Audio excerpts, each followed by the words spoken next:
নাটোরের বড়াইগ্রাম উপজেলার অগ্রাণ সুতিপাড় এলাকায় শেষ রাতে ভয়াবহ সড়ক দুর্ঘটনায় টিকটকার আরফিন জাহান নামে এক তরুণী নিহত হয়েছেন।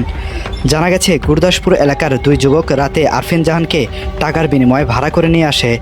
রাতভর আনন্দ করে ভোর 4টার দিকে মোটরসাইকেল করে বনপাড়ার দিকে যাওয়ার পথে অজ্ঞাত একটি যানবাহনের চাপায় ঘটনাস্থলেই ওই তরুণীর মৃত্যু হয়। দুর্ঘটনায় মোটরসাইকেল আরোহী গুরদাসপুর উপজেলার নাজিরপুর বটতলা এলাকার আব্দুল মান্নানের ছেলে মেহেদি হাসান এবং একই এলাকার জলিলের ছেলে পলক গুরুতর আহত হয়েছেন। বর্তমানে তারা রাজশাহী মেডিকেলে চিকিৎসাধীন রয়েছেন। তবে আহত দুই যুবকও নিহত তরুণীর প্রকৃত ঠিকানা, পরিবার বা স্বজনদের বিষয়ে কোনো তথ্য দিতে পারেননি।